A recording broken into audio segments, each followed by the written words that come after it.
Have you ever thought in your head, where's Gerald Wallace? Because if you did, you are not alone. That thought has popped up in my head a number of times, and I decided that it's the perfect time to drop a video on him now. You'll see what happened to him in a few seconds. If you're not subscribed to my channel, subscribe, because I drop a couple of basketball videos every week, and I cover different type of topics. Once again, it's Third Eye View 195 coming at you with my intellect. Stay tuned.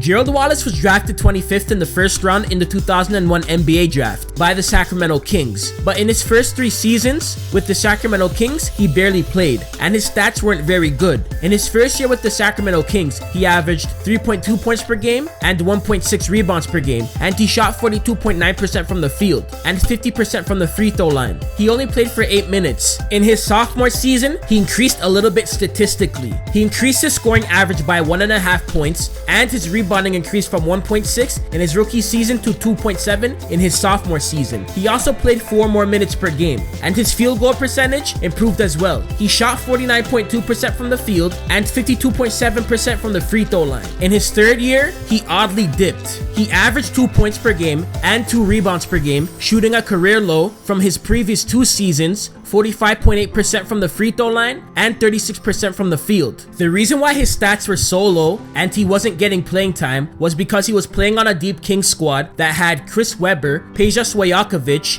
Vlade Divac, Hedo Turkoglu, and Brad Miller, who were all all-stars except Hedo Turkoglu. They were a super team. This is evident because in 2002, the Kings made it to the Western Conference Finals, and we all know how hard the Western Conference Finals is, especially during those times. They ended up losing to the fully loaded Lakers squad that had Derek Fisher, Rick Fox, Shaquille O'Neal, Kobe Bryant, and more in 7 games. The Lakers ended up winning the championship that year. Gerald's career struggles would come to an end when he was selected by the Charlotte Bobcats, when the team used to go under that moniker at the time, when the Bobcats were a new expansion team back in 2003. He officially became a starter for the Bobcats in his first season. He averaged 11.1 points per game, 1.7 steals per game, 1.3 blocks per game, 2 assists per game, and 5.5 rebounds per game. He even got better in his second season with the Bobcats, but unfortunately, he got injured in January back in 2006. At the time of his injury, he was averaging 14.5 points and 7 rebounds in the month of January,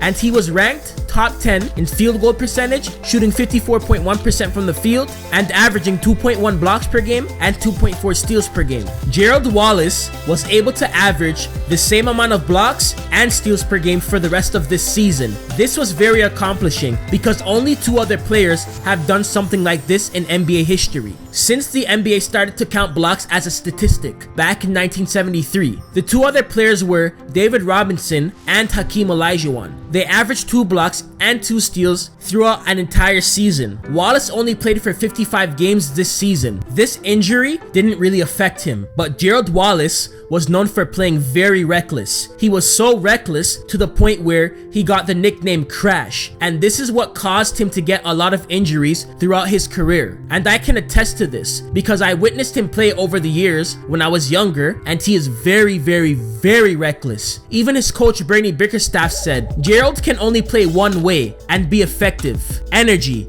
that's his game. In 2006, as you can see here, after the injury, Wallace tried to change his game to avoid injuries in the month of November, but he suffered statistically for it. He was averaging at the time for that month 10.9 points per game, 1.5 steals per game, 2.1 assists per game, and 5 rebounds per game, and he was averaging less blocks per game as well. He decided that playing that way wasn't going to work for him anymore, so he went back to his old reckless ways, and in the month of December, he was averaging 15.7 points per game, 2.1 steals per game, 1.2 blocks per game, 1.3 assists per game, and 5.8 rebounds per game. But during this month, Gerald Wallace went down with an injury again. This was the second red flag in his career. He ended up separating his shoulder against the Indiana Pacers. After this happened, he only missed a total of 7 games, and when he returned, you couldn't even tell that he got injured because the injury didn't affect his game. He still played solid. Fast forwarding to the next season, he had another strong season again, but on February the 22nd, back in 2008, he took an accidental elbow to the face by Mikey Moore when Charlotte was going up against the the Sacramento Kings. This would be his 4th concussion that he suffered while playing with the Bobcats. Wallace was taken to the hospital because he was suffering from some amnesia, but the tests came back good, and he was released from the hospital later on that day. Gerald Wallace returned 9 games after suffering this elbow to the face, and he continued to play solidly. Then the next season, on January the 27th in 2009, he suffered a partially collapsed lung and a fractured rib after he was fouled really hard by Andrew Bynum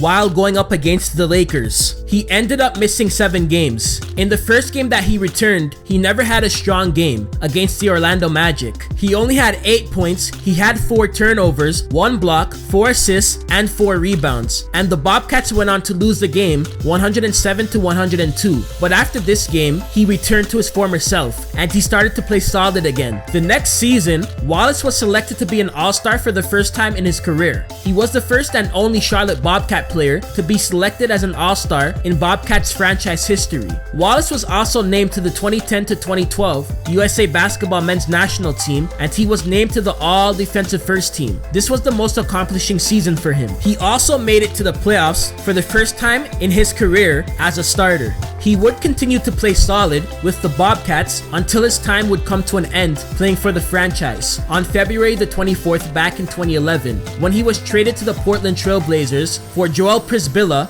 Dante Cunningham, and Sean Marks, including 2 future draft picks. He helped Portland out while Brandon Roy was out with an injury, and the team ended up making it to the playoffs with a 48-34 record, but they lost to the Dallas Mavericks in 6 games in the first round. He only played in 42 games with the Portland Trail Blazers that season, and he did pretty good statistically. He averaged 13.3 points per game, 1.5 steals per game, and 2.7 assists per game. Then he was traded to the New Jersey Nets on March the 15th back in 2012 in exchange for Sean Williams, Mehmet Okur, and the 2012 top 3 protected first-round draft pick. On April the 8th in 2012, he injured his leg on a putback dunk. He would only play for 3 more games that season. He only played in 16 games for the Nets, and he averaged 15.2 points per game. Wallace re-signed with the Nets on July the 11th during the 2012 offseason, and this was the season where you would start to really see him decline. While he was with the Brooklyn Nets, the New Jersey Nets name changed to Brooklyn Nets when the franchise moved from New Jersey to Brooklyn during the 2012 offseason.